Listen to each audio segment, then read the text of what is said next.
जय हिंद दोस्तों। Civil services with Nilesh के ऑफिशियल चैनल में आप सभी का स्वागत है। तो ये लेक्चर हमारी चैप्टर 3 से रिलेटेड है, इलेक्टोरल पॉलिटिक्स। हमने इससे पहले मेकिंग ऑफ कॉन्स्टिट्यूशन, क्या क्या रीजंस थे, उसके रिलेटेड जितने भी एस्पेक्ट थे हमने सारे कंप्लीट कर लिए थे। बट हमने एक 7 क्लास की बुक में हमने यूनिवर्सल एडल्ट फ्रेंचाइज से रिलेटेड बातें की थी। यूनिवर्सल एडल्ट फ्रेंचाइज से रिलेटेड बातें की थी। आई थिंक 7 में या 8 में हमने ये बातें की थी, जिसमें हमने इलेक्शन से रिलेटेड बहुत सारी बातें कर ली थी। बहुत डीप में नहीं गए थे हम लोग, बस उसी डीप को, उसी लूप होल्स को इस लेक्चर में हमें कंप्लीट करना है। ये लेक्चर है हमारा इलेक्टोरल पॉलिटिक्स। सबसे पहले मैं आपसे कुछ बातें करता हूं, आप बस उन बातों को सुनना। हमने इसके पहले लेक्चर में जो हमारी मेकिंग ऑफ कॉन्स्टिट्यूशन से रिलेटेड थी, मेकिंग ऑफ दी कॉन्स्टिट्यूशन से रिलेटेड बातें हो रही थी, उसमें आपने देखा कि जो भी ड्राफ्टिंग कमेटी के मेंबर्स थे, जो भी उनके प्रेसिडेंट थे, उन्होंने बहुत सारी थॉट दिखाई अपनी कि ये कॉन्स्टिट्यूशन ही क्यों होना चाहिए, संविधान एक लॉ बुक के तरीके से क्यों काम करना चाहिए। ऐसे हमने बहुत सारी एस्पेक्ट डिटेल की थी, बहुत सारी बातें की थी। वहीं पे आप ये समझो, वहां पे भी हमने एक टर्म यूज किया था, इलेक्शन का टर्म यूज किया था, जहां पे हमने यूनिवर्सल एडल्ट फ्रेंचाइज की भी बातें की थी। इसका मतलब क्या है कि जब मेकिंग ऑफ कॉन्स्टिट्यूशन हुआ, जब कॉन्स्टिट्यूशन बन के तैयार हुआ, तो उनके मन में कुछ बातें जरूर होंगी। ये जो भारत है, ये डेमोक्रेटिक भारत तो है, ये डेमोक्रेटिक भारत तो है, और डेमोक्रेटिक अनरियल सेंस में नहीं है, रियल सेंस में ये एक डेमोक्रेटिक कंट्री है। तो इस डेमोक्रेटिक कंट्री में जो पीपल को रिप्रेजेंट करेंगे, पीपल को जो रिप्रेजेंट करेंगे, वो किसी ना किसी तरीके से तो इलेक्ट होने चाहिए। ऑब्वियस सी बात है, अगर कोई हमें रिप्रेजेंट कर रहा है तो वो कोई ना कोई उन्हें तो इलेक्ट करेगा। तो वो उन्हें कौन इलेक्ट करेगा? पीपल इलेक्ट करेंगे। तो क्या क्या क्राइटेरिया होगी कि पीपल उन्हें इलेक्ट करें? क्या इनके लिए कोई ग्राउंड है? या एट द सेम टाइम, क्या जो पीपल, जो हमारे रिप्रेजेंटेटिव होंगे, क्या उनके लिए कोई ग्राउंड है? क्या ये जो पूरा इलेक्शन का प्रोसेस होगा, ये जो पूरा इलेक्टोरल पॉलिटिक्स है, जो इलेक्शन का प्रोसेस होगा, इलेक्शन का जो प्रोसेस होगा, क्या इनसे रिलेटेड आपको पता है कि ये प्रोसेस पूरा कंप्लीट कैसे होगा, स्टार्ट कैसे होगा, एंड कैसे होगा? तो ये जो सारी बातें हैं, जो पूरी इलेक्शन से रिलेटेड बातें हैं, वो हम लोग आज के क्लास में कंप्लीट करेंगे। तो चलिए स्टार्ट करते हैं हम लोग अपने चैप्टर 3 को, इलेक्टोरल पॉलिटिक्स। सबसे पहले हम लोग कुछ बात करते हैं इलेक्टोरल पॉलिटिक्स रिलेटेड, हम लोग इसे ओवरव्यू करते हैं। देखो, आपके क्लास 9 के जो भी चैप्टर्स हैं, चैप्टर नो डाउट बड़े बड़े चैप्टर्स हैं, सारे 22-23 पेज के हैं, लेकिन हमने क्या किया है, हमारी ये एनसीईआरटी की फाउंडेशन बैच है, हमें यूपीएससी से ओरिएंटेड सारी बातें करनी है। तो हमने इस पूरे चैप्टर का क्रक्स बना दिया और वो आपके सामने प्रेजेंट है। हमें उतना ही पढ़ना है जिससे आपकी एग्जाम निकल जाए, आपकी एनसीईआरटी, आपकी जो बेस है, वो बिल्कुल क्रिस्टल क्लियर हो जाए। साथ ही साथ इसकी एमसीक्यू आपके पास जारी होगी, मैं उम्मीद करता हूं आप लोग उसे भी टेस्ट अपनी जरूर दे रहे होंगे। So overview of electoral politics. In a democracy people govern through their representatives. ये भी बातें हमारी पहले भी हो चुकी है, अभी भी हो रही है। This chapter examine how these representatives are elected. पूरी उनकी प्रोसेस के बारे में बातें होंगी, ठीक है।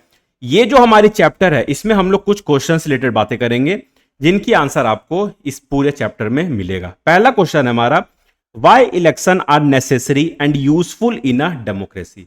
भारत एक रियल डेमोक्रेटिक कंट्री है। यहां पे जिन्होंने कॉन्स्टिट्यूशन को हमारे लिए ड्राफ्टिंग कमिटी ने बनाया, वो कुछ तो सोच के बनाए होंगे कि भारत में इलेक्शन होनी चाहिए, हर बार इलेक्शन होनी चाहिए। दैट मीन्स एवरी 5 ईयर के बाद इलेक्शन होनी चाहिए, या बाई इलेक्शन, या आप उसको जनरल इलेक्शन कह लो। एक इलेक्शन की प्रोसेस कंटिन्यूटी में होनी चाहिए।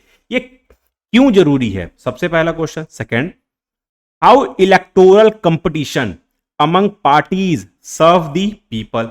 आपस में इनके बीच में टसल होती है। फॉर एग्जाम्पल, आप एक साइड एनडीए ले लो, एक साइड यूपीए की गवर्नमेंट ले लो, आप देखोगे दोनों के बीच में टसल होती है। तो यही इसी क्वेश्चन का आंसर आपको यहां मिलेगा। Third, what makes an election democratic. एक आप कैसे कह सकते हो कि ये भारत जो है, यहां पे डेमोक्रेटिक इलेक्शन हो रहा है, इससे रिलेटेड जो हमने आई थिंक 7 या 8 में जो बातें की थी, हमने 7 या 8 में जो चैप्टर में बातें की थी, उसमें हमने देखा था कि बहुत सारी कंट्री डेमोक्रेटिक है, बट स्टिल वहां पे डर्टी इलेक्शन की प्रोसेस चलती है, डर्टी डेमोक्रेसी वहां पे देखने को मिलता है। फॉर एग्जाम्पल हमने मैक्सिको की बात की थी, फॉर एग्जाम्पल हमने पाकिस्तान की बात की थी, हमने चाइना से भी रिलेटेड बातें की। आप अभी देख लो नॉर्थ कोरिया से रिलेटेड भी चीजें देख सकते हो आप।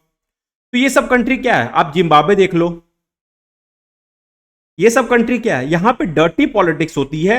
ये यहां पे रियल डेमोक्रेसी, जो इलेक्शन का जो डेमोक्रेसी होता है, उसका एसेंस यहां पे अवेलेबल नहीं है। नेक्स्ट क्वेश्चन आपको देखने को क्या मिल सकता है, assessment of election in India, ये भी हम लोग पढ़ लेंगे। Then fifth, role of the election commission.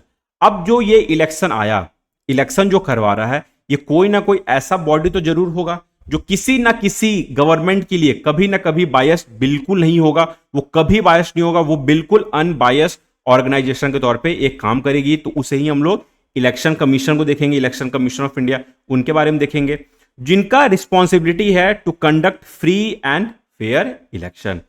Got my point.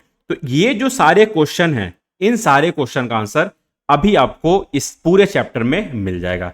Now इधर देखोगे आप, election allows citizen to choose representative government and policies they prefer. बहुत जनरल है, इसमें ऐसा कुछ नहीं है। तो ये हमारी आज की पूरी लेक्चर की प्लान है, जिससे हम लोग इस लेक्चर में कंप्लीट करने वाले हैं। सो चलिए आगे बढ़ते हैं और सबसे पहले देखते हैं कि इलेक्शन क्यों जरूरी है। वाई इलेक्शन कहानी है, जो केस स्टडी आपके एनसीईआरटी के भी अंदर दी हुई थी। आपने उम्मीद करता हूं उसे पढ़ा होगा, नहीं पढ़ा होगा तो मैं आपको बताता हूं।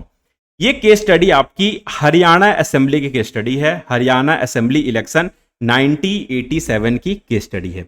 एक मेजर पर्सनालिटी थे जिनका नाम था देवीलाल। देवीलाल, ये पार्टी, इनकी पार्टी थी लोकदल, इनकी पार्टी थी एक देवीलाल। कैंडिडेट ही ले लो आप, या एक आप उस पार्टी का प्रेसिडेंट ले लो जिनका नाम था लोकदल पार्टी, ठीक है। ये खड़ी हुई थी कांग्रेस के अगेंस्ट। फॉर सपोज एक साइड है आपका लोकदल, बहुत सारे आपने देखा होगा अपने वहां पे, जहां पे अब जिस स्टेट से होंगे आप वहां पे देखते होंगे इलेक्शन कंडक्ट होता होगा, तो बहुत सारी पार्टी अपनी कैंडिडेट को खड़ी करती है। एक साइड है आपके लोकदल, दूसरे साइड है आपके कांग्रेस, हम लोग इसे आईएनसी लिख देते हैं, इंडियन नेशनल कांग्रेस। दो पार्टी हो गई। अब इनके बीच में क्या होगा, सपोज अभी चल रहा है 1987 तक का बात हो रहा है यहां पे, तो 1987 तक आपका आईएनसी का राज था। दैट मींस आईएनसी की गवर्नमेंट वहां पे थी, लोक दल की गवर्नमेंट नहीं थी। 1987 में आपकी इलेक्शन होने वाली है, होने वाली थी, अब है नहीं, होने वाली इलेक्शन थी। दोनों पार्टी अपने अपने कैंडिडेट को खड़ा कर दिए, दोनों अपनी कैंपेन करेंगे, दोनों अपनी कैंपेन करेंगे, दोनों कुछ ना कुछ प्रॉमिस करेंगे, XYZ कोई भी प्रॉमिस करेंगे। फॉर एग्जांपल कोई प्रॉमिस कर दिया कि मैं आपको फ्रीज दूंगा, कोई एग्जांपल ये प्रॉमिस कर दिया कि मैं आपकी एमएसपी की जो रेट होगी उसे बढ़ाऊंगा। वैसे ये तो सेंट्रल गवर्नमेंट के हाथ में, बट स्टिल कोई हो गई जो ये कहेगी कि मैं आपको हर मंथ 2500 रुपीज दूंगा, जो बहुत गवर्नमेंट अभी कर रही है। आप फॉर एग्जांपल जीएमएम ले लो, झारखंड मुक्ति मोर्चा ले लो, आप दिल्ली की गवर्नमेंट ले लो, बीजेपी ले लो, पंजाब की ले लो, आम आदमी पार्टी की ले लो, तो सारे गवर्नमेंट ऐसे कुछ पॉलिसीज करती है, कुछ प्रॉमिस करती है, पॉलिसीज नहीं कुछ प्रॉमिस करती है। वहीं कुछ गवर्नमेंट ये प्रॉमिस करेगी कि मैं जो फार्मर की लोन है उसे वेव कर दूंगा, लोन वेव की प्रॉमिस। तो इन बेसिस पे कुछ कुछ ग्राउंड, इनके बेसिस पे जो यहां पे, जो यहां की कंस्टिट्यूएंसी की जो पॉपुलेशन होगी, उनके माइंड को मैनिपुलेट किया जाएगा। क्या किया जाएगा, उनके माइंड को मैनिपुलेट किया जाएगा। एक तरह से अगर सरल भाषा में समझोगे आप, तो उन्हें लालच दिया जाएगा कि वो उस पार्टी को वोट दें। सेम काम 1987 में जो कैंपेन हुई, लोक दल ने एक प्रॉमिस किया that to waive loans of farmer and small businessman, ठीक है। इन्होंने ये प्रॉमिस किया। कांग्रेस ने क्या प्रॉमिस किया वो इस चैप्टर में नहीं दी हुई है, हमें उसे जानना भी नहीं है कि वो उन्होंने क्या प्रॉमिस किया। अब इसका इंप्लीकेशन जब रिजल्ट हुआ, जब उस लेजिस्लेटिव असेंबली का रिजल्ट हुआ, तो ये देखा गया कि almost 60 vote out of 90 seats in the assembly one by your लोक दल लेड बाय देवीलाल। देवीलाल जो पार्टी को लेड कर रहे थे, उन्होंने 60 vote, 60 seat out of 90 seat पे उन्होंने अपनी जीत हासिल कर ली थी, ठीक है। As promise implemented loan waiver as promised, ठीक है। But at the same time ये देखा गया 1987, उसके बाद देखा गया कि 1991 में इलेक्शन हुई 1992 के लिए, वहां यह देखा गया कि फिर से लोक दल जो पार्टी है वो इलेक्शन हार गई। रीजन क्या हो सकता है? इस समय रीजन हो सकता है कि आईएनसी ने भी कुछ स्ट्रांग प्रॉमिस कर दी होंगी, कुछ स्ट्रांग प्रॉमिस कर दी होंगी जो लोक दल असमर्थ होंगे उसे कंप्लीट करने में। तो यहां पे किसने बाजी मार लिया? आईएनसी ने बाजी मार लिया। तो ये यहां पे आपको क्या देखने को मिला कि एज अ सिटीजन, या आप कर सकते हो कि एज अ वोटर आपके पास ये राइट है, आपकी वोट की ये पावर है कि आप किसी भी पार्टी को विन करवा सकते हो या आप किसी पार्टी को लूज करवा सकते हो। ये आपके पास ये राइट है कि आप चाह लो तो आप किसी भी पार्टी को जिता सकते हो या आप चाह लो तो किसी के पार्टी को लूज भी करा सकते हो। ठीक है, यही है need for election. Direct rule bye the people is not possible in large communities. ठीक है, यहां क्या बता रहा है, जो हमने याद है, हमने 6th क्लास के चैप्टर में, जो हमारे लास्ट चैप्टर थे आई थिंक, उसमें हमने देखा था direct and indirect democracy. Indirect democracy same चीज यहां भी है कि हम लोग खुद से रूल नहीं कर सकते। जैसे आप स्विट्जरलैंड में देख सकते हो, इंडिया में हम लोग अपने रिप्रेजेंटेटिव को इलेक्ट करते हैं बाय इधर इन लेजिस्लेटिव असेंबली और इधर in Lok Sabha general election. Got my point? तो यही है कि that direct rule by all people is not possible in large communities, so representative democracy is necessary. कैसा डेमोक्रेसी देखने को मिलता है? रिप्रेजेंटेटिव डेमोक्रेसी, जहां पे आप एमएलए को या आप एमपी को, सेंटर के कंटेक्स्ट में एमपी होंगे, एमएलए आपके स्टेट के कंटेक्स्ट में होंगे, इन्हें आप क्या करते हो? इलेक्ट करते हो अपने वोटिंग पावर से। तो election provide a mechanism. Election क्यों जरूरी है? जो आपने अभी देखा उससे आप समझो, आपको आइडिया लग जाएगा।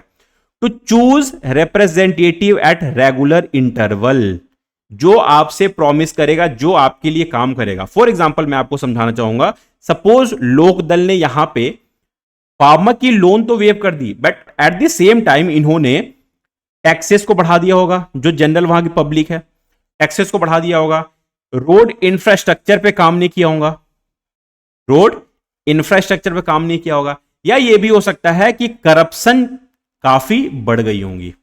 Got my point?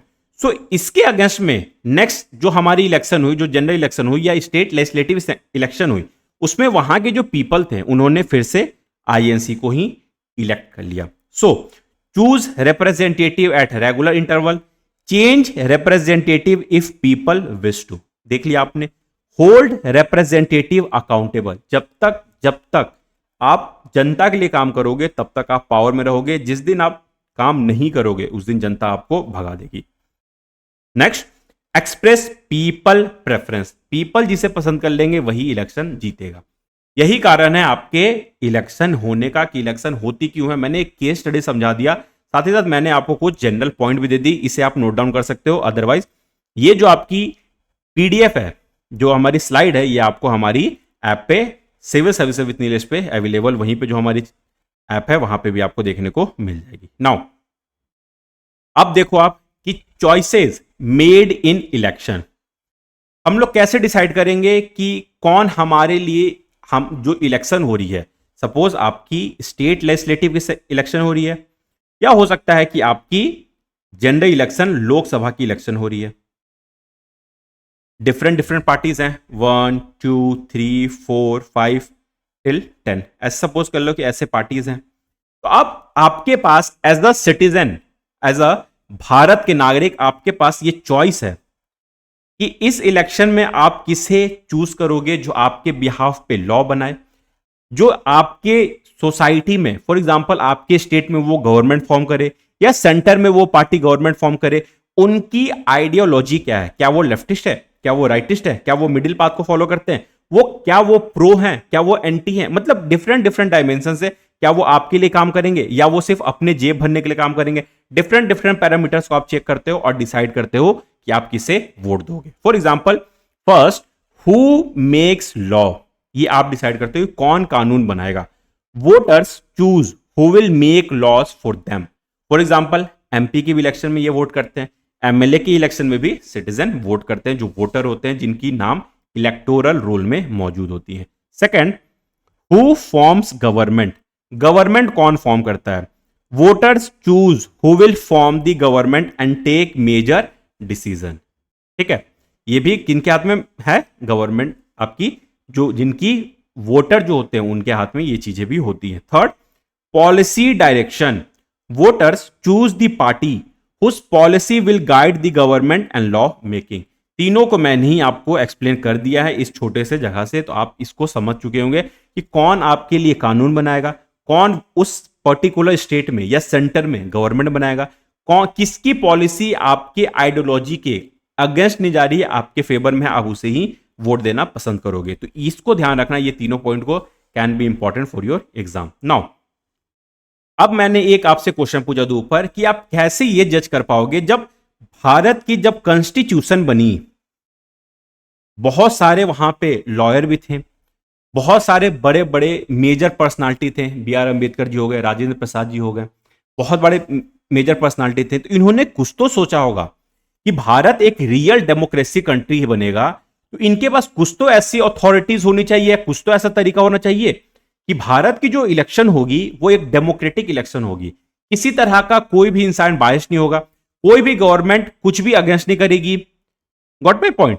कि एक कैसे एक फ्री एंड फेयर इलेक्शन कराया जाए, क्या रेगुलर इंटरवल पे इलेक्शन होगी, क्या सबको वोट देने का मौका मिलेगा? ऐसा तो नहीं है कि हमारे जो 1919 में 1935 में जो एक लिमिटेड वोटिंग राइट थी कि जो मेजर जो एलीट क्लास होंगे, या कुछ वुमेन तो वैसे नहीं थी, जो एलीट क्लास होंगे जिनकी प्रॉपर्टी इतने लेवल के ऊपर है, सिर्फ वही वोट दे पाएंगे? क्या ऐसा होगा कि आपको जेंडर के बेसिस पे वोट देना होगा? क्या आपको आपके क्लास के बेसिस पे वोट देना होगा?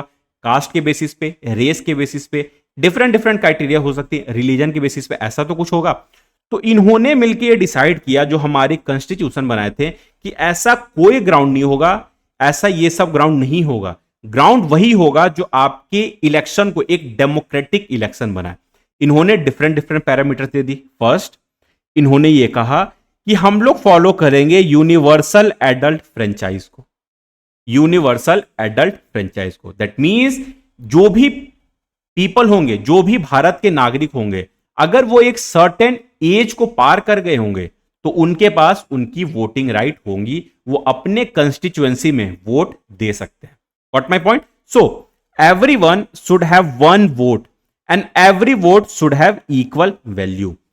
जो भी वो मेजर पर्सन होंगे, जो भी वो सिटीजन होंगे, सबके पास इक्वली वोटिंग राइट होगी और सबकी वोटिंग की वैल्यू वन ही होगी। ऐसा नहीं है कि आपके जो अडानी ग्रुप आ गए या अंबानी ग्रुप आ गई, उनकी वोटिंग अलग होंगी, या आप सिटीजन हो, नॉर्मल पर्सन हो, आप नॉर्मल पर्सन हो तो आपकी वोटिंग की वैल्यू अलग होगी। ऐसा कुछ नहीं होगा, सारे लोगों की वोटिंग की वैल्यू एक ही होगी। कोई किसी तरह का कोई रेस की बात नहीं होगी, कोई कास्ट की बात नहीं होगी, कोई जेंडर की बात नहीं होगी, ऐसा कोई चीज फॉलो नहीं होगा।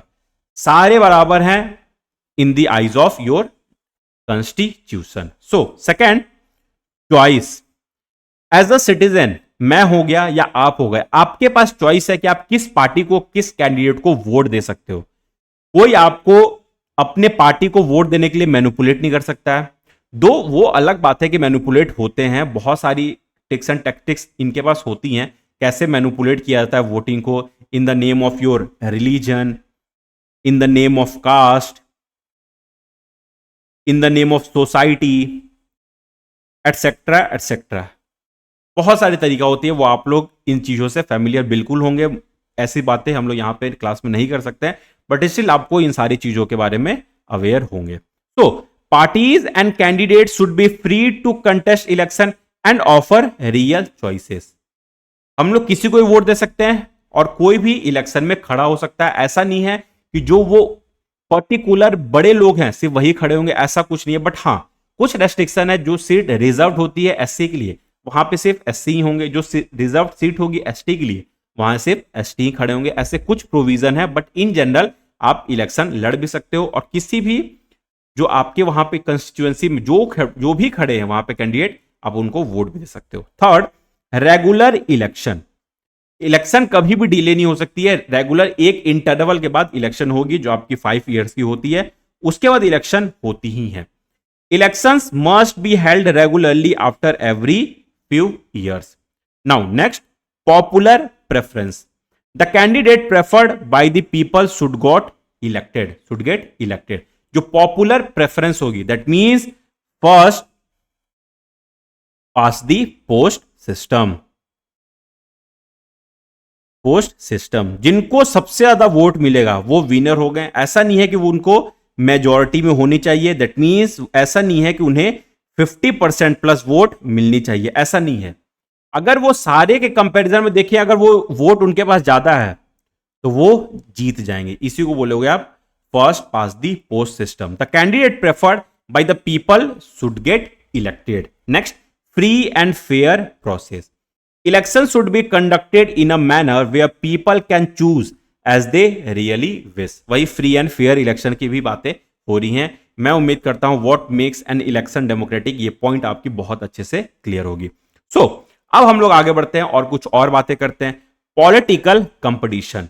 कैसे हम लोग कहते हैं कि जो डिफरेंट कैंपेन होती हैं, आप देखना जब कैंपेन होंगी, जब इलेक्शन होंगे किसी भी स्टेट में या भारत की ही इलेक्शन होगी, जो लोकसभा की इलेक्शन होगी, आप देखोगे कैंपेन स्टार्ट हो गई.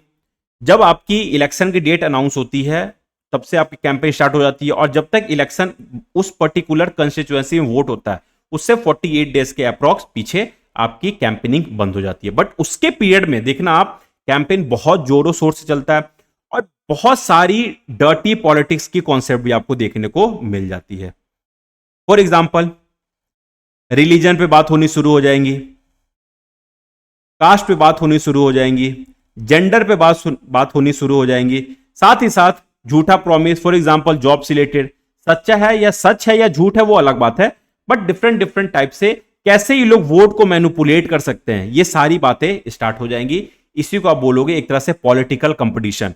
पार्टी ए कुछ और कहेगा, पार्टी बी उसको डिनाई करेगी, वो अपनी जो पार्टी होगी वो अपनी बात को रखेंगी. देन पार्टी सी आएंगी, वो इन दोनों पार्टी को डिनाई करेंगी और अपनी बात को सामने रखेंगी. देन पार्टी डी आएंगी, पार्टी डी. ऐसे ही होता है पॉलिटिकल कंपटीशन कि लोग एक दूसरे के ऊपर, ऐसे समझ लो देसी भाषा में, कि एक दूसरे के ऊपर चढ़ के वो ऊपर जा रहे हैं.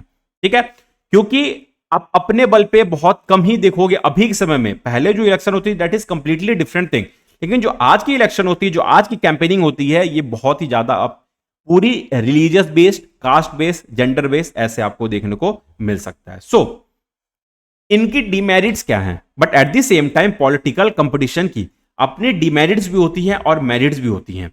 क्योंकि अगर पॉलिटिकल कंपटीशन नहीं हुआ तो मोस्ट प्रोबेबली ये भी तो हो सकता है कि आपको आइडिया में नहीं लगे कि कौन सी पार्टी आपके जो आपकी नीड है, जो आपकी नेचुरल नीड है, उसको वो फुलफिल करे. ऐसा भी पॉसिबल नहीं है. वैसे ही एट द सेम टाइम इनकी अपनी कुछ डिमेरिट्स भी होती हैं, जैसे सोसाइटी फ्रेगमेंट हो जाता है, रिलीजियस आ जाता है, कास्टिज्म आ जाता है, इनकी कॉन्सेप्ट बहुत ही ज्यादा बढ़ जाती है, पार्टी पॉलिटिक्स शुरू हो जाती है, डर्टी पॉलिटिक्स शुरू हो जाती है, डिफरेंट तरीके से वोट को कैसे मैनिपुलेट करें, ये सारी चीजें शुरू हो जाती हैं. सो सबसे पहले हम लोग देखते हैं इनके कुछ डीमेरिट्स ऑफ इलेक्टोरल कंपटीशन.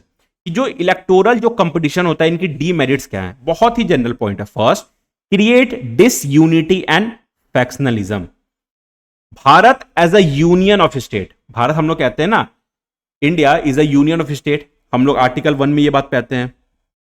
लेकिन जब आप देखोगे कि जब इलेक्शन का समय आएगा, यही यूनियन डिसयूनिटी में बदल जाता है, यही यूनियन डिसयूनिटी में बदल जाता है.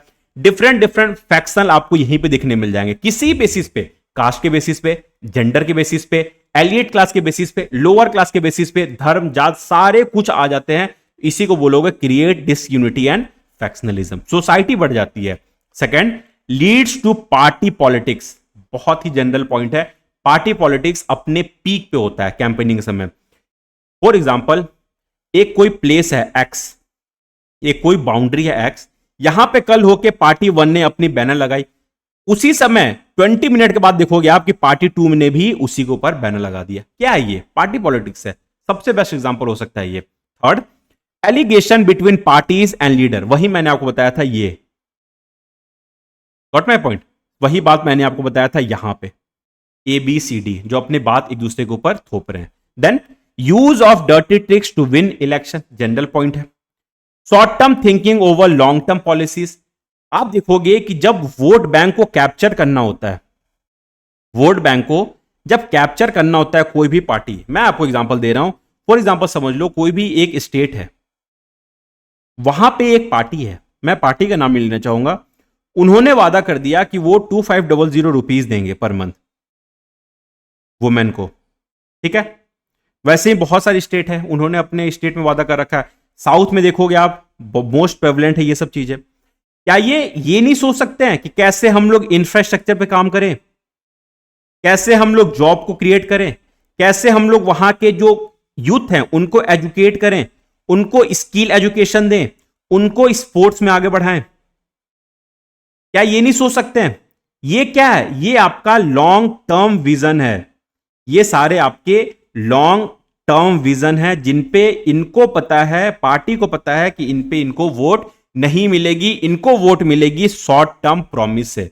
पैसे दे दो, लोन वेव कर दो, मिठाई खिला दो, 500 रुपीज दे दो वोट के लिए, इन पे पार्टी अपनी वोट को ले लेती है। लेकिन जो मेजर इशू है जहां से वोट लेना चाहिए, अगर इस पे काम कर दोगे तो आपको अगले 50 साल तक कोई नहीं हरा सकता है। अगर कोई गवर्नमेंट इन चीजों पे काम कर दे, स्किल दे दे, सारे पेरेंट्स के बच्चों को एजुकेशन दे दे, स्किल दे दे, स्पोर्ट्स में किसी जिनको स्पोर्ट्स में इंटरेस्ट है स्पोर्ट्स में आगे बढ़ा दे, टेक्नोलॉजी सिखा दे, जॉब दे दे, इंफ्रास्ट्रक्चर पर काम कर दे, तो वैसे जो भी पार्टी कर देगी उसको अगले 50 साल तक कोई नहीं हरा सकता, ये मेरा गारंटी है। But at the same time उस समय उनको वोट बैंक पे फोकस करना है, तो उनको शॉर्ट ट्रिक्स यूज करना पड़ता है। What my point now. Next, good people may avoid politics. आपने सुना होगा कि राजनीति दलदल है, बहुत ही जनरल पॉइंट है कि राजनीति को दलदल माना जाता है। क्यों माना जाता है? इसी कारण से कोई आना नहीं चाहता है। इसलिए आप देखोगे आजकल यूथ पार्लियामेंट का कॉन्सेप्ट चल रहा, यूथ पार्लियामेंट का कॉन्सेप्ट चल रहा, देन युवा पंचायत का कॉन्सेप्ट चल रहा। हमने ये सब चीजें पढ़ रखी हैं। ये क्यों हो रहा है? ताकि नए बच्चे आए, नए आइडियाज आए, कैसे इस सोसाइटी को इन्हांस करना है, कैसे इस सोसाइटी को एक डेवलप्ड कंट्री के तौर पे बनाना है, वो यही बता सकते हैं। What my point. तो ये हो गई आपकी बहुत सारी डीमेरिट्स। मैं उम्मीद करता हूं इसमें 4-5 पॉइंट तो आपको जरूर ध्यान होगा। Next, benefits of electoral competition. Electoral competition होना भी अपने आप में बहुत जरूरी है। क्यों? Because it provide incentives to political parties and leader. ये इंसेंटिव प्रोवाइड करता है पॉलिटिकल पार्टीज एंड लीडर को। Forces party to address issue people care about. आप ऐसे ही नहीं कुछ भी वादा कर सकते हो, आपको देखना पड़ेगा कि जनता मेरे से चाहती क्या है। क्या मेरे से जनता जॉब चाहती है? क्या मेरे से जनता पैसा चाहती है? क्या मेरे जनता फूड चाहती है, एमएसपी चाहती है, क्या चाहती है? इस पे भी आपको फोकस करना पड़ेगा। आप ऐसे ही एरा गैरा जैसा कुछ भी नहीं बोल सकते हो। Third, create accountability for performance. For example, party A है, वो इस साल काम नहीं कर पाई, वो इस साल suppose any how vote bank को मैनिपुलेट करके विन कर गई, but at the same time next election में पार्टी ए डेफिनेटली लूज करेगी क्योंकि उन्होंने जनता के लिए काम नहीं किया था। Next, allows voter to reward और पनिश रिप्रेजेंटेटिव। बहुत जनरल पॉइंट है। आप काम करोगे, आप जीतोगे। आप इनमें फोकस करोगे, 50 साल तक आपको कोई नहीं हरा सकता। बट इस पे फोकस नहीं करोगे, अगले 5 साल में आप कहां गायब हो जाओगे, आपको कोई देख भी नहीं पाएगा। Next, compels party to serve people even if motivated by power. Compels party to serve people even motivated by power. तो इन बेनिफिट्स को आप जरूर ध्यान रखोगे। What my point. कैसे? देखो, इसको आप ऐसे सोच सकते हो ना कि कैसे देखते हो आप, मार्केट कंपटीशन होता है आजकल कि शॉपकीपर को अपनी रेट जरूर कम करने रखेगी, सर्विस देनी पड़ेगी, कंपटीशन आपको दिखाना पड़ेगा कि मार्केट में कंपटीशन है ताकि आप अपने कस्टमर को अट्रैक्ट कर पाओ। वैसे ही आप इलेक्शन को भी कंसीडर कर सकते हो। What my point. इन सारे पॉइंट को जरूर ध्यान रखना। मैंने जो जो एक्स्ट्रा पॉइंट लिखा है उसे आप लिखते चलना। देखो, ये एनसीईआरटी का डायग्राम है, एनसीईआरटी से इमेज लिया गया था। जब आप वोट मांगने जा रही है नेता, तो उनका पैर टांग लिया जा रहा है, उनको बोला जा रहा है निकल जाओ यहां से। मेरे ये कह रहे हैं स्टार्टिंग में मेरे पास वोट है, ताऊ जी कह रहे हैं मेरे पास वोट है, नेता आए हुए हैं वोट मांगने के लिए, वो उस समय पैर छू लेंगे, जो बोलोगे वो कर देंगे, उस समय वो कुछ भी कर सकते हैं। But at the same time जब वोटिंग की काउंटिंग खत्म हो जाए, नेताजी जीत गए, उसके बाद हम कौन आप कौन, आप नेताजी के पीछे पीछे भागते रहोगे, नेताजी आपको कहीं दिखेंगे भी नहीं। बट माई पॉइंट, उसके बाद वो इंडिविजुअल हो जाते हैं, मिस्टर इंडिया हो जाते हैं। वॉट इट नाउ, अब हम लोग बात करते हैं, अब हमारी जो टॉपिक है, ये हमने जनरल बातें कर ली, इलेक्शन से रिलेटेड सारी बातें कर ली। अब जो हमारी मेजर है वो है हमारी Indian electoral system. Indian electoral system. First, types of election. Election की टाइप्स आप देख लो, इसमें क्या होती है, एक तो होती है आपकी जनरल इलेक्शन। आपको पता है भारत में दो तरीके से इलेक्शन होती है, वो डायरेक्ट इनडायरेक्ट वाले कॉन्सेप्ट को मत लाना, वो अलग होती है। डायरेक्ट इलेक्शन होती है जिसको आप चूज करते हो, इनडायरेक्ट होती है जिसमें हम लोग नहीं चूज करते, हमसे जो चूज हुए हैं वो जाके आगे चूज करते हैं। फॉर एग्जाम्पल प्रेसिडेंट ले लो, वाइस प्रेसिडेंट ले लो, राज्यसभा के मेंबर ले लो आप, तो ये इनडायरेक्ट हो गया। डायरेक्ट हो गया जो हम लोग एमएलए को चूज करते हैं, जो लेजिस्लेटिव असेंबली में बैठते हैं, जो हमारे एमपी होते हैं, जो लोकसभा में बैठते हैं, वो लोग हो गए आपके डायरेक्ट इलेक्शन में। लेकिन यहां बात हो रही है टाइप्स ऑफ इलेक्शन जो दो तरीके से होती है। First one is your general election, first one is your general election. Second one is your by election. Second क्या होती है, बाई इलेक्शन। अगर मैं आपको शॉर्ट में बताऊं तो जनरल इलेक्शन वो इलेक्शन होती है जब पूरे सीट पे जो भी टोटल सीट है, जो भी टोटल सीट है उनमें वन गो में वोट हो। One go in the sense not in one day, in a different day, but एक फेज के अंदर, एक ईयर के अंदर वो वोटिंग जो है वो कंप्लीट हो जाए। साथ ही साथ सारे जितने भी कंस्टिट्यूएंसी हैं, जो जितने भी सीट है, उनकी वोटिंग एक बार कंप्लीट हो जाएंगी, एक बार विनर हो गए सारे लोग, एक बार या तो एमपी बन गए या एमएलए बन गए, जो भी बन गए, एक बार में कंप्लीट हो जाएगी in a single go. But at the same time by election वो इलेक्शन होती है जब कोई भी एक कंस्टिट्यूएंसी में वैकेंसी हो, एक कंस्टिट्यूएंसी में वैकेंसी हो, because of any reason, because of death या because of your resignation, your resignation, उस समय सिर्फ वही पर्टिकुलर कंस्टिट्यूएंसी की इलेक्शन होगी, उसे ही कहोगे आप बाई इलेक्शन।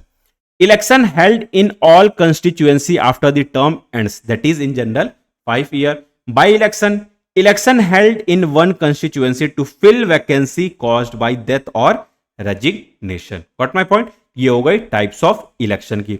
अब आप देखोगे हम लोग पढ़ेंगे इलेक्टोरल कंस्टिट्यूएंसी, जो अभी हमने बात कर रहे थे, बहुत 2-3 बार मैंने बात किया कि कंस्टिट्यूएंसी की, इस कंस्टिट्यूएंसी इतने सीट होती है, बहुत सारी बातें की। तो ये कंस्टिट्यूएंसी होती क्या है, क्वेश्चन उठता है कि कंस्टिट्यूएंसी होती क्या है।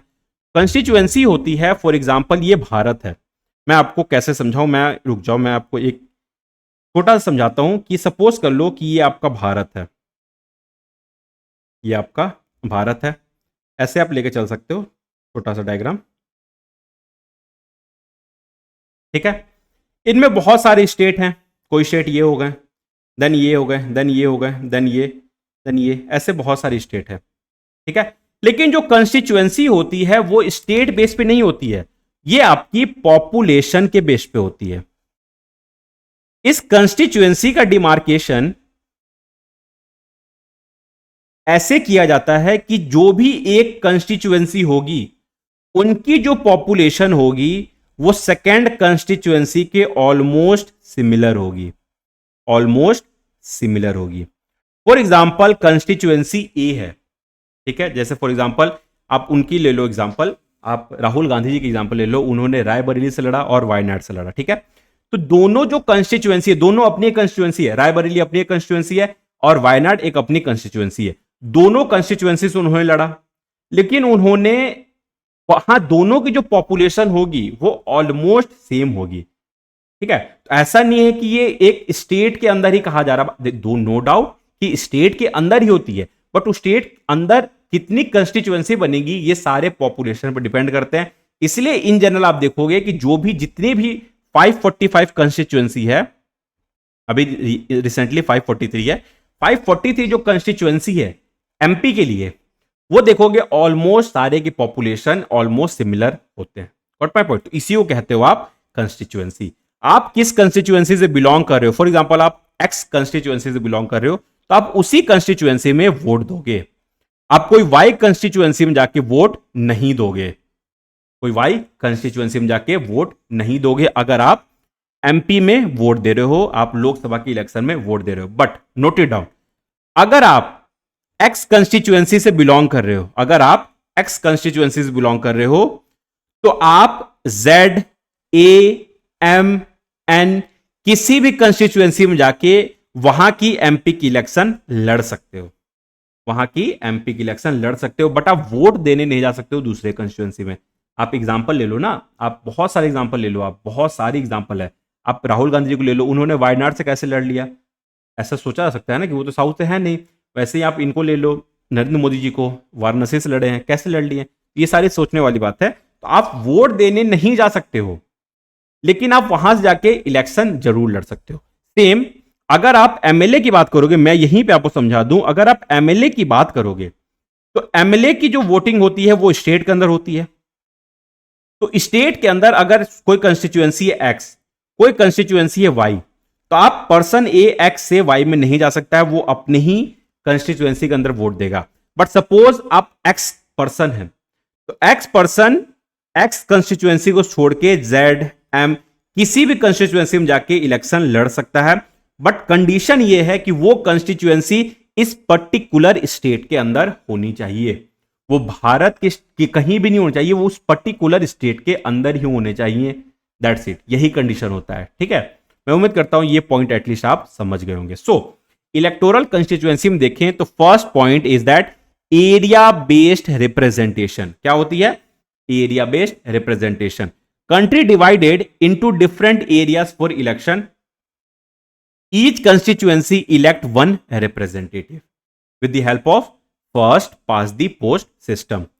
लोकसभा की बात करें तो 543 कंस्टिट्यूएंसी है, representatives called member of parliament. Third, state assembly की बात करें तो each state divided into assembly constituency, representative called member of low legislative assembly. Then fourth, local bodies की बात करें तो इनकी भी अपनी डिफरेंट छोटी छोटी वार्ड बन जाते हैं, कंस्टिट्यूएंसी नहीं बनता है, वार्ड बनता है।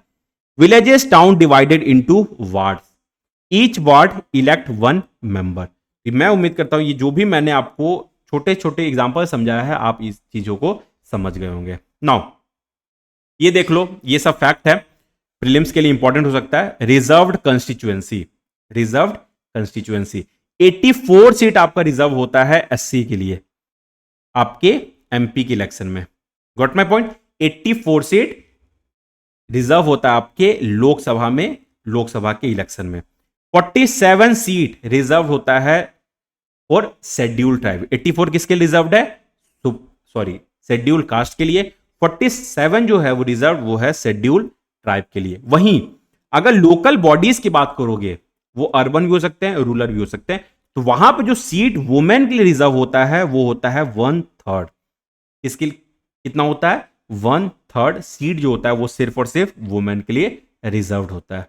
Got my point? वहीं देख लो, इससे क्वेश्चन पूछ रखा है आपको 2024 में, वुमेन रिजर्वेशन एक्ट 2023, नारी शक्ति वंदन अधिनियम, ठीक है, with the help of 106th constitutional amendment act. इस एक्ट से इसे लाया गया, women reservation act 2023, reserve 1/3 seats in parliament and legislative assembly for women. Parliament में भी रिजर्वेशन होगी एंड देन लेजिस्लेटिव असेंबली में भी रिजर्वेशन होगी। ठीक है, व्हाट माय पॉइंट? तो इसको भी ध्यान रख सकते हो, ये सारे एडिशनल पॉइंट है जो मैंने आपको दे दिया। कुछ की पॉइंट है वो देख सकते हो आप। इन schedule caste reserved constituency only schedule caste candidate can contest, but यहां पे ये चीज है कि दो शेड्यूल कास्ट के जो सीट होंगे वहां पे सिर्फ और सिर्फ शेड्यूल कास्ट ही कंटेस्ट करेगी, but at the same time जो वोट देंगे वो सारे वहां उस कंस्टिट्यूएंसी के पब्लिक वोट देगी। उस कंस्टिट्यूएंसी की जो पर्टिकुलर कंस्टिट्यूएंसी है उनकी वोट सबको जाएंगी। What my point? सारे लोग वोट देंगे, बट जो सीट है वो सिर्फ और सिर्फ एससी कैंडिडेट के लिए रिजर्व्ड है। What my point? Same ST के लिए, वहां पे सिर्फ एसटी ही कैंडिडेट खड़े होंगे। Reservation is proportional to population, there बहुत जनरल है, इसमें ऐसा कुछ नहीं है। Many seat also reserve seats for OBC in local bodies, local bodies में ओबीसी के लिए भी सीट रिजर्व होती है। नाउ नेक्स्ट पॉइंट है आपका वोटर लिस्ट।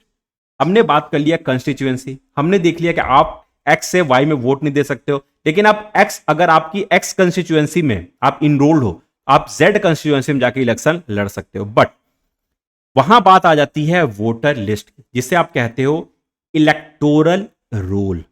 इलेक्टोरल रोल, जो एक कंस्टिट्यूएंसी की अपनी इलेक्टोरल रोल होती है, और कह सकते हो आप कि पूलिंग बूथ वाइज होती है।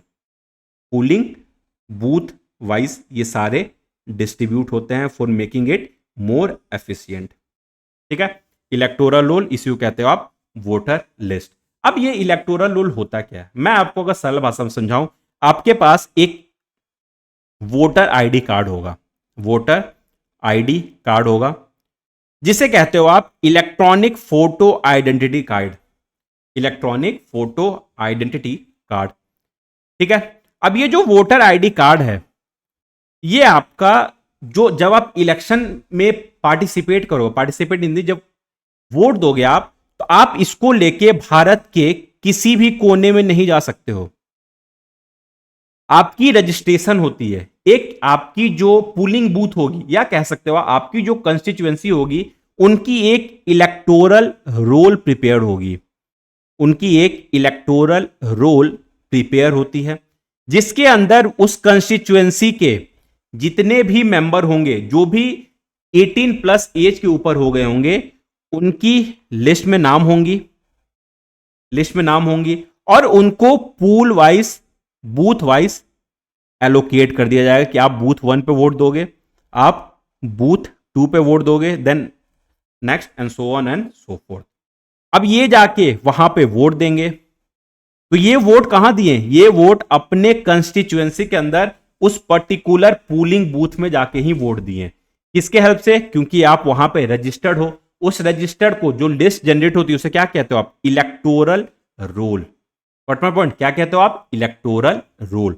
सो list of eligible voters prepared before election based on universal adult franchise, all citizen age 18 with the help of 61st constitutional amendment act, मैंने ये पढ़ा रखा है, can vote regardless of caste religion. यही दिखाता है कि भारत एक डेमोक्रेटिक इलेक्शन को कंडक्ट करवाता है। Gender, some criminal and person with unsound mind can be denied voting right. ये बहुत एक्सेप्शनल केस होती है, इनमें हम लोग वो सब बात नहीं करेंगे। Next, complete division after every 5 year. What my point, और आपको क्या मिलता है, एक ईपीआईसी कार्ड इंट्रोड्यूस हो चुका है, election voter photo identity card, जिसको आप वोटर आईडी कार्ड भी शॉर्ट में कह सकते हो। तो ये बात होती है इलेक्टोरल रोल से रिलेटेड। क्या होती है, इलेक्टोरल रोल से रिलेटेड। आप अभी रिसेंट में देख रहे होगे, सर बहुत न्यूज में चल रहा है, सर बहुत न्यूज में चल रहा है बिकॉज ऑफ बिहार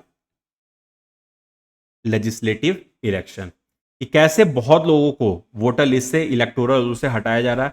बहुत सारे उसके पीछे पैरामीटर थे, वो जैसे जैसे हम लोग क्लास में बढ़ेंगे वो सारी चीजें हम लोग बात करते चलेंगे। नाउ ये देखो, ये आपकी एनसीईआरटी से ही डायग्राम है। ये जो डायग्राम है, ये देखो आप, एनसीईआरटी डायग्राम है।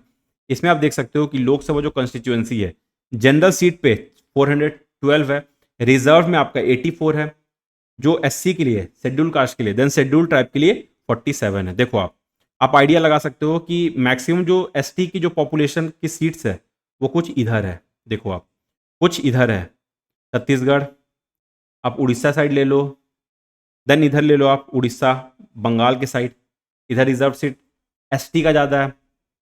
गॉट माय पॉइंट, इधर भी देख लो आप, Maharashtra side, Gujarat side, ST का ज़्यादा है सीट, और एससी का देखोगे तो वो बहुत फ्रेगमेंट है, उसमें ऐसा कुछ नहीं है, वो बहुत ही ज़्यादा फ्रेगमेंट है।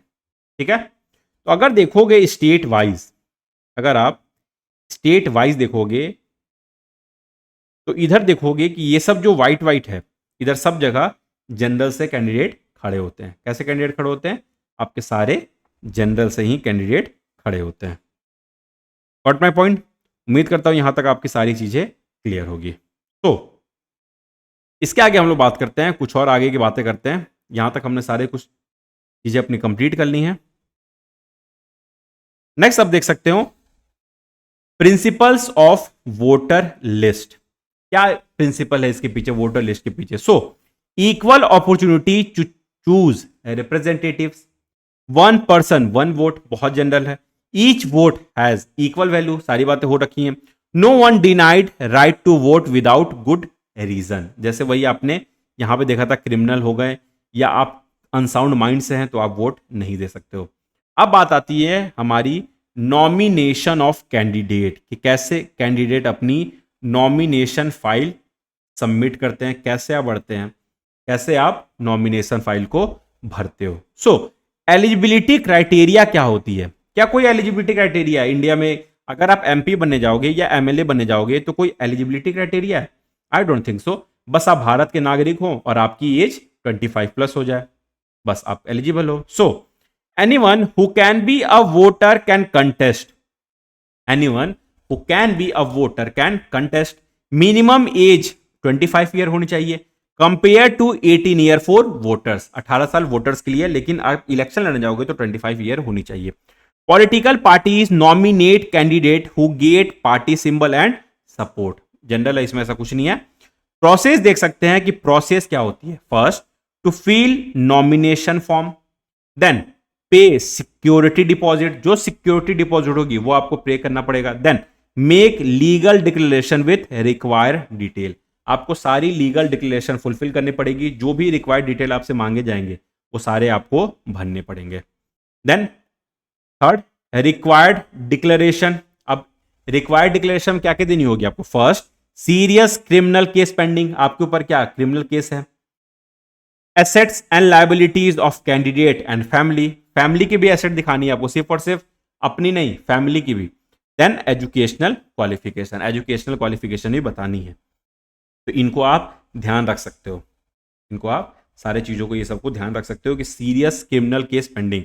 सोचो इतना ये सब रिक्वायर्ड है, बट स्टिल पॉलिटिक्स आपको पता है, criminalisation of politics, still more than 50, I think 50% जो एमपी हैं रिसेंट में, उनमें से 50% जो एमपी हैं सारे क्रिमिनल बैकग्राउंड से, दैट मीन सबके ऊपर कुछ ना कुछ क्रिमिनल चार्जेस लगे हुए हैं। सो अगर आप देखोगे कि नो एजुकेशन क्वालिफिकेशन रिक्वायर्ड, किसी तरह कोई एजुकेशन क्वालिफिकेशन रिक्वायर्ड नहीं होती है। Reason for not requiring educational qualification, first, relevant qualification is ability to understand people concerns and represent interest. Second, people should decide importance of education in their representative. Third, educational requirement would disqualify majority of citizen 90% from contesting. इसलिए किसी तरह कोई educational qualification required नहीं रखा गया, reason for not requiring education qualification. तो ये सब कारण है, इसको भी आप अपने नोटबुक में या इसमें ही आप मेंशन कर लेना। अब बात आती है इलेक्शन कैंपेन की, जो हमने ऊपर देखा था इलेक्शन कंपटीशन से रिलेटेड, वहां पे हमने कैंपेन से रिलेटेड बातें की थी, यहां भी कुछ बातें कर लेते हैं, इलेक्शन कैंपेन से रिलेटेड कुछ बातें कर लेते हैं। तो इलेक्शन कैंपेन, अब देखोगे कैंपेन पीरियड जो होती है वो 2 weeks between final candidate list and polling dates होती है। जिस दिन आपकी वोट गिनने वाली है उससे 48 घंटे पहले सारा कुछ बंद हो जाता है, ध्यान रखना आप। अब इलेक्शन कैंपेन में कुछ ना कुछ मोटो, कुछ ना कुछ ऑब्जेक्टिव अपनी पार्टी लेके आती है, या कुछ ना कुछ मेजर स्लोगन बनाती है, जिसके बिहाफ पे वो इलेक्शन लड़ते हैं और जीतते भी हैं, मैक्सिमम टाइम वो लोग जीतते भी हैं। फॉर एग्जाम्पल, गरीबी हटाओ, इनका था इंदिरा गांधी जी का 1971 में, कांग्रेस पार्टी का। देन सेव डेमोक्रेसी जनता पार्टी का था 1977 में, किसका था ये? जयप्रकाश नारायण जी का, जयप्रकाश नारायण जी का। Then land to the tiller, किनका था? लेफ्ट फ्रंट वेस्ट बंगाल में 1977 में। Then protect the self respect of the Telugus, किसका ये? टीडीपी का 1983 में, किसका है? 1983 में टीडीपी का है, ठीक है। बट इस कैंपेन को भी रेगुलेट किया जाता है, कैंपेन को रेगुलेट किया जाता है कैसे? इलेक्शन लॉ प्रोहिबिट्स, इलेक्शन जो लॉ है वो बहुत सारी चीजें प्रोहिबिट करता है। फॉर एग्जांपल, ब्राइबिंग और थ्रेटनिंग वोटर्स, आप जो वोटर्स हैं, आपकी जो कंस्टिट्यूएंसी है जहां से आप इलेक्शन लड़ रहे हो, उस कंस्टिट्यूएंसी के लोगों को आप घूस नहीं दे सकते हो, आप उसे डरा धमका के वोट नहीं ले सकते हो, क्योंकि इंडिया में फ्री एंड फेयर इलेक्शन की प्रैक्टिस होती है, फ्री एंड फेयर इलेक्शन की प्रैक्टिस होती है। What my point. Second, appeals based on caste और रिलीजन। आप जात और धर्म के बेस पे इलेक्शन नहीं लड़ सकते हो, बट ये बात मुझे नहीं लगता है कि ये अभी के समय में ट्रू है। Third, using government resources for campaign. आप गवर्नमेंट की रिसोर्स को यूज नहीं कर सकते हो, not only in the sense of money but in the sense of man power also. What my point. आप गवर्नमेंट की रिसोर्स को यूज नहीं कर सकते हो। Fourth, spending beyond limit. एक लिमिट सेट किया जाता है इलेक्शन कमीशन द्वारा, आप उसके ऊपर खर्च नहीं कर सकते हो। फॉर एग्जाम्पल, लोकसभा के इलेक्शन में आप 25 लाख से ऊपर नहीं खर्च कर सकते हो, असेंबली में आप 10 लाख से ऊपर नहीं खर्च कर सकते हो। तो इन बात को आप ध्यान रखोगे, इन सारे बातों को, कि क्या क्या प्रोहिबिट होती है during election campaigning. What my point. Then आती है आपकी मॉडल कोड ऑफ कंडक्ट, जिनकी बातें हमारी पहले ही जो हमने इलेक्शन से रिलेटेड, वोटिंग से रिलेटेड बातें की थी, वहां पे हमने ये कर रखा था मॉडल कोड ऑफ कंडक्ट, वो भी बहुत ही डिटेल में कर रखा था। मॉडल कोड ऑफ कंडक्ट क्या है, एक तरीके से मोरल ऑब्लिगेशन है, मोरल ऑब्लिगेशन है जो आपकी इलेक्शन कमीशन ऑफ इंडिया, जो भी पॉलिटिकल पार्टीज होती हैं, उनके ऊपर लगाती हैं कि एटलीस्ट आपको इन सारे चीजों को तो फॉलो करना चाहिए ताकि एक फ्री एंड फेयर इलेक्शन की प्रैक्टिस हो। अब ये कैसे होगा। First, no use of places of worship for propaganda. वही वोट बैंक की बातें हो गई यहां भी, कि आप कैसे वोट बैंक को मैनिपुलेट कर रहे हो, ये आप नहीं कर सकते हो। Second, no use of government vehicle, aircraft and officials. Third, no foundation stones, policy decision और promises of public facilities once election are announced. जब इलेक्शन अनाउंस हो गया उसके बाद आप ये सब काम वहां नहीं कर सकते हो। आप पॉलिसी डिसीजन, किसी कोई भी नया स्कीम आप वहां लॉन्च नहीं कर सकते हो, कि आपके घर में हम स्वच्छ पानी पहुंचा रहे हैं या आपके रोड बना रहे हैं, ऐसा कोई झूठा प्रॉमिस नहीं कर सकते हो। झूठ है सच है, that is completely different thing, but model code of conduct बोलता है कि आप ये काम नहीं कर सकते हो। प्रॉमिस नहीं कर सकते हो कोई भी पब्लिक फैसिलिटीज का, कि आप घर से निकलोगे, आप अपने होम से निकलोगे, हम लोग आपको पूलिंग बूथ तक अपने गाड़ी में पहुंचाएंगे, ऐसा कोई भी प्रॉमिस आप नहीं कर सकते हो। ठीक है। साथ ही साथ कोई भी फैसिलिटी जब तक इलेक्शन कंप्लीट ना हो जाए तब तक आप उस पीरियड के अंदर ये सारी चीजें आप अनाउंस नहीं कर सकते हो। बट माय पॉइंट, उम्मीद करता हूं यहां तक आपकी सारी चीजें, मैंने जिस लैंग्वेज में आपको समझाने की कोशिश की है, मैंने बहुत ही सिंपल, बहुत ही लेमन टर्म यूज कर रहा हूं ताकि सारी चीजें आपकी क्लियर हो जाए। But my point. So next जो हमारी है, अब हम लोग पहुंच गए एकदम फाइनल स्टेज पे, कि हमने वोट हमारी डल गई, हमने अपने आप को देख लिया कि हम लोग कहां से इलेक्शन लड़ सकते हैं, नहीं लड़ सकते हैं, हमारे जो रिप्रेजेंटेटिव वो हमसे क्या झूठा प्रॉमिस नहीं कर सकते हैं या कर सकते हैं। अब हमारी बात होगी पूलिंग एंड काउंटिंग की। वोट हमने दे दिया, सब कुछ हमारी हो गई, अब गया वोट काउंटिंग होने। पूलिंग हो गई, अब काउंटिंग होने गई, या पूलिंग और काउंटिंग की बात चल रही है। सो फर्स्ट, अगर हम लोग पूलिंग प्रोसेस देखें, पूलिंग प्रोसेस देखें, तो यहां आप देखोगे कि जिस दिन वोट होती है वो प्रोसेस होती कैसे, हमने वहां समझा था। अब मैं उम्मीद करता हूं आपने वो इमेज आपको जरूर याद होगी जो हमने एनसीईआरटी से कॉपी पेस्ट किया था, जो हमने पिछले लेक्चर में कर रखा था। Voters go to polling booth on election day. Voter सबसे पहले कहां जाते हैं, पूलिंग बूथ पे जाते हैं। Officials identify voters, mark finger, allow voting. What my point. Third, candidate agent ensure fair process. जो कैंडिडेट के जो एजेंट होते हैं वो वहीं पे मौजूद रहते हैं, उसी पूलिंग बूथ पे। फोर्थ, इलेक्ट्रॉनिक वोटिंग मशीन, जो ईवीएम है, इसके बारे में हमने बात कर रखी थी, कहां यूज हो रखा था, हमने सारी बातें ये कर रखी हैं। Used instead of ballot paper, technology advancement हुआ। Then EVM show candidate names and party symbol. Next, voter presses button for choose candidate. ठीक है। अब इसके बाद क्या होगी, वोटर ने बटन प्रेस कर दिया कि वो किस कैंडिडेट को चूज करेंगे। अब वहां से जनरेट होता है आपका वीवी पैट। क्या जनरेट होता है आपका, वीवी पैट। अब इस वीवी पैट में आपने जो वोट दिया, ठीक है, आपने जो वोट दिया, ये टोटल आपको वीवी पैट में जो स्लिप जनरेट होगा, ये साइड में लगी रहती है। जैसे सपोज आप यहां पे, ये आपकी ईवीएम मशीन है, उसी साइड में यहां पे वीवी पैट लगी होती है। क्या लगी रहती है, वीवी पैट। ये VV PAT total of 7 second के लिए जनरेट होता है। 7 सेकेंड तक आपको विजिबल रहेगा। इस 7 सेकेंड के अंदर आपको जो कैंडिडेट का नेम होगा, कैंडिडेट का जो नेम होगा, उनका जो सिंबल होगा, उनका जो सीरियल नंबर होगा, ये सारे चीज आपको देखने को मिलेगा ताकि आप वेरीफाई कर पाओ। वीवीपैट का फुल फॉर्म में क्या होता है?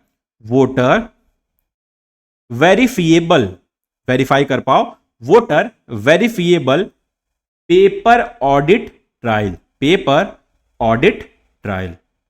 यही इनका मेजर जो रोल, जो फुल फॉर्म है वो यही है, voter verifiable paper audit trial. अपने वोटर अपने वोट को वेरीफाई करेंगे। कैसे? वीवीपैट से एक स्लिप जनरेट होगी, 7 सेकंड तक विजिबल होगी, उसमें नेम, सिंबल, सीरियल नंबर सारा कुछ मेंशन होगा। Got my point? देन वो अपने वापस से बॉक्स में चली जाएंगी। तो मैं उम्मीद करता हूं ये पूलिंग प्रोसेस आपको क्लियर होगा। देन काउंटिंग प्रोसेस स्टार्ट होंगी।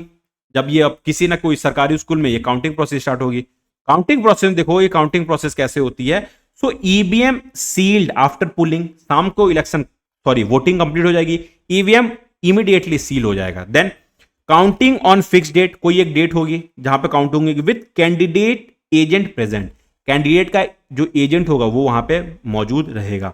Candidate with highest votes declare elected with the help of first pass the post system, first past the post system. Got my point? Now अब election जो भी highest होगा वो जीत जाएगा। In general election counting usually happen simultaneously, result declared within hour, government formation become clear. ये सब general point है, इसमें ऐसा कोई बहुत ज्यादा आपके लिए रॉकेट साइंस नहीं है। Got my point? ये कुछ एग्जांपल है, इसको आप देख सकते हो, नो डाउट कोई बहुत ज्यादा इंपॉर्टेंट नहीं है, तो इसमें आप टाइम वेस्ट नहीं कर सकते हो। अब हमने बात की थी कि हमने जो इलेक्शन है उसको हम लोग डेमोक्रेटिक इलेक्शन का नाम दिया था। हमने थोड़ी देर पहले जब हम पढ़े तो हम लोग देखे कि हम लोग बोल रहे हैं कि हमारे जो इंडिया में जो इलेक्शन है वो डेमोक्रेटिक इलेक्शन हो रही है। ऐसा क्या है? What makes Indian election democratic? कुछ तो ऐसी बात होगी जो हम लोग ये कह रहे हैं, लेकिन उससे पहले देख लेते हैं इनके कुछ कॉन्स, कि कुछ ऐसी लूपहोल्स जरूर हैं इलेक्शन में जिसके कारण ये हमेशा लाइमलाइट में रहते हैं। और रिसेंटली भी ये राहुल गांधी जी के केस में भी आप देख सकते हो कि ये लाइमलाइट में है। ठीक है, तो इलेक्शन कमीशन ऑफ इंडिया हमेशा लाइमलाइट में जरूर रहते हैं। So first point, false names in voter list, exclusion of genuine names. What my point? Second, misuse of government facilities by ruling party. Third, excessive money used by rich candidate and parties. Fourth, voter intimidation and rigging on on polling day. तो ये सब general point है, ठीक है, कि कैसे vote को manipulate किया जाता है, फॉल्स नेम आता है वोटर लिस्ट में। जो भी आप रोहिंग्या वगैरह देख लो, ये सब क्या है? यही है। जो आप बंगाल साइड में देखते हो ये सब यही है। Exclusion of genuine names, misuse करते हैं गवर्नमेंट फैसिलिटीज को रूलिंग पार्टी, वो तो ऑब्वियस बात थोड़ा मोड़ा तो होता ही है।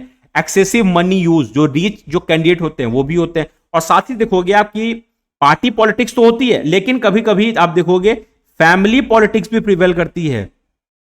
फैमिली पॉलिटिक्स, एक ही फैमिली के पूरे मेंबर ही एमएलए एमपी यही बने हुए हैं। एमएलए एमपी, अगर एमपी नहीं तो अगर लोकसभा से नहीं बने तो वो राज्यसभा में चल जाएंगे। तो पूरा फैमिली ही एक तरीके से अपने मोनोपोली बना कर रखा है इस सिस्टम में। तो ऐसे ही बहुत है। तो ये सब क्या है? कॉमन एलिगेशन है इलेक्शन का। Got my point? नाउ लेकिन but at the same time हम लोग अपने भारत के इलेक्शन को बहुत इंडिपेंडेंट वे में देखते हैं। क्यों देखते हैं? क्योंकि यहां पे एक ऐसी कॉन्स्टिट्यूशन बॉडी है, एक ऐसी कॉन्स्टिट्यूशन बॉडी है जो आपके आर्टिकल 324 के तहत पावर को डिराइव करती है, आर्टिकल 324 के तहत पावर डिराइव करती है, और उसे बोलते हैं हम लोग election commission of India. Election commission of India, जिसके अंदर एक मेंबर होते हैं जिसे कहते हो आप चीफ इलेक्शन कमीशन, जो अपॉइंट होते हैं आपके प्रेसिडेंट बाय द, इसके द्वारा, प्रेसिडेंट के द्वारा। At the same time as such member as decided by the president. तो रिसेंटली एक चीफ इलेक्शन कमीशन है और 2 इलेक्शन कमीशन। ये भी आपके कौन डिसाइड करता है? आपके प्रेसिडेंट डिसाइड करते हैं। What my point? तो ये बहुत ही जनरल आर्टिकल से रिलेटेड था, आर्टिकल 324 थोड़ा मैंने एक्स्ट्रा बता दिया। सो इंडिपेंडेंट इलेक्शन कमीशन, इसका स्टेटस देख लो आप। क्यों हम लोग इंडिपेंडेंट कह रहे हैं? Status and appointment, because of independent like judiciary, chief election commission appointed by president, not answerable to president और government. Fourth, virtually impossible to remove, आप इसे रिमूव भी नहीं कर सकते। एक तो इंडिपेंडेंट है like judiciary, chief election commission होते हैं वो दो प्रेसिडेंट अपॉइंट करता है, बट उसे प्रेसिडेंट वो आंसरेबल भी नहीं होते और उसे हटा भी नहीं सकते हैं, और वर्चुअली इम्पॉसिबल टू रिमूव है। Got my point. Then power भी होती है कुछ। पावर क्या क्या होती है? Controls all aspects from announcement to result, control all aspect from announcement to result, implements and enforce code of conduct, can order government to follow guidelines, government वही जो मॉडल कोड ऑफ कंडक्ट हो गई आपकी MCC हो गई। Then government officers on election duty work under EC not government, ये major point है। जो भी आप सीएपीएफ वगैरह देख लोगे सारे काम करते हैं आपके इलेक्शन कमीशन के गाइडलाइंस पे, दिशा निर्देश पे काम करते हैं। Then can order repoll if polling was unfair, ये भी पावर इनके पास है। ये सारी पावर हैं, इनको आप ध्यान रख सकते हो कि जो भी अनाउंसमेंट रिलेटेड जो भी बातें हैं वो सारे किनके पावर हैं? इलेक्शन कमीशन ऑफ इंडिया के पावर हैं। नाउ कुछ अब देख लो, ये ऑलमोस्ट ये हमारी एंडी चल रही है। पॉपुलर पार्टिसिपेशन इन इलेक्शन, हम लोग क्यों बोलते हैं कि भारत में कि जब इलेक्शन होती है उसे एज अ फेस्टिवल के तौर पे देखा जाता है। कैसे देखा जाता है? एक त्योहार के तौर पे। क्यों? क्योंकि आप देखोगे कि जब इलेक्शन होती है तो ऐसे मतलब लोग वोट देने के लिए, अपने रिप्रेजेंटेटिव को इलेक्ट करने के लिए पागल होते हैं कि हमें इस कैंडिडेट को एनी हाउ इलेक्ट करना है, क्योंकि ये हमारे हित में काम करेगा, ना कि ये हमारे अगेंस्ट में काम करेगा। तो इस चीज को कि पॉपुलर पार्टिसिपेशन हो, इसे आप जज कैसे कर सकते हो? इसे आप जज कर सकते हो विद द हेल्प ऑफ कि हाउ मेनी नंबर और यू कैन से percentage of population participate in the voting festival. ये देखो, ये कुछ चार्ट है, हमेशा ऑलमोस्ट ये 60-70% रहती ही है, कभी 67, कभी 68। तो ये दिखाता है कि मेजॉरिटी ऑफ पॉपुलेशन, मतलब वो मेजॉरिटी ऑफ जो पॉपुलेशन होती है वो पसंद करते हैं वोट देना, उन्हें अच्छा लगता है कि वो अपने कैंडिडेट, वैसे कैंडिडेट को वोट दे जो उनके हित में काम करे। की indication of participation, first, voter turnout in India has remained stable और increase unlike decline in Europe and North America. Second, poor, illiterate and underprivileged vote in larger proportion than rich and privileged like Western democracy. बहुत ही general point है ये। Third, common people attach importance to election, common people बहुत ज्यादा election के पीछे भागते हैं क्योंकि हमेशा उनको ऐसा लगता है कि हमारे लिए कुछ ना कुछ बेनिफिट जरूर होंगे। Then fourth, over 1/3 of voters participate in campaign activities, more than half identify with a political party, 1 in 7 voters is a member of political parties. General point है, लिख लेना, आप यूज कर सकते हो, इसमें ऐसा कुछ समझाने वाली बहुत ज्यादा नहीं है। ठीक है।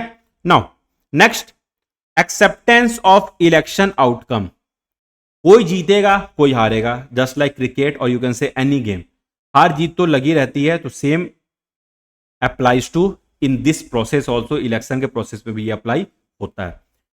The final test of free and fair election is in the outcomes.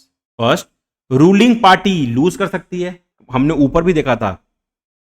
ठीक है, हमने ऊपर देखा था आईएनसी के साथ जो एक पार्टी थी, उन्होंने कैसे एक दूसरे, पहले बार वो जीते, दूसरी बार उन्होंने जीता। Ruling parties routinely lose election at national and state level. In 2 out of 3 election in last 25 years ruling party lost. Second, incumbents defeated, about half of sitting MPs or MLA lose election, contrast with US where incumbents rarely lose, जो एक बार seat पे बैठ गए वो India में हारते हैं, more than half of the sitting MP can lose election. Got my point. Third, money not decisive, candidates who spend heavily on buying votes often lose, Those with criminal connection often lose. जनता वही कहते हैं ना, जनता जनार्दन है, जनता पागल नहीं है, जनता जनार्दन है, उन्हें पता है कि उन्हें किसे वोट देना है, वो यहां पे आपसे पैसा भी ले लेगी और आपको वोट भी नहीं देगी। Got my point. Fourth, result accepted, electoral outcomes usually accepted as people's verdict, very few disputed election, बहुत कम डिस्प्यूट होता है इलेक्शन, लेकिन अभी जनरली बहुत ज्यादा सुनने को मिल रहा है, बट ऐसा कुछ नहीं होता है, सारे ऑलमोस्ट फ्री एंड फेयर ही होते हैं।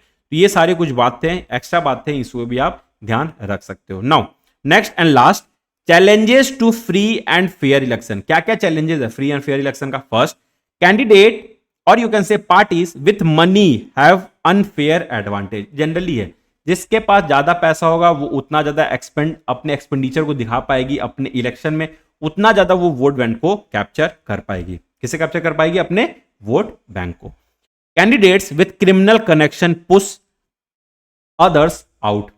ऑब्वियस ही बात है, जो ज्यादा पावरफुल, वो ज्यादा शक्तिशाली होगा, वो ज्यादा डोमिनेट करेगा उस इलेक्शन को। जो छोटे मोटे होंगे उन्हें वो out of the game easily कर सकते हैं। Third, family dominance in political parties, मैंने ऊपर आपको बताया था ये चीज। Fourth, limited choice when major parties have similar policies. ये भी एक बहुत बड़ा चैलेंज है कि जब सारे एक ही बात कह रहे हैं कि हम लोग सब आपको पैसा देंगे, लोन वेव कर देंगे, जब सबको एक वादा करता है तो थोड़ी सी कंफ्यूजन अराइज होती है। Next, disadvantage for smaller parties and independent. ये तो मतलब रियली में ये बात सही है, ये बिल्कुल इम्पॉसिबल है कभी इंडिपेंडेंट कैंडिडेट जीतते हैं, नो डाउट जीतते हैं, बट बहुत रेयरली होती है कि स्मॉलर पार्टीज और इंडिपेंडेंट पार्टीज विन करती है।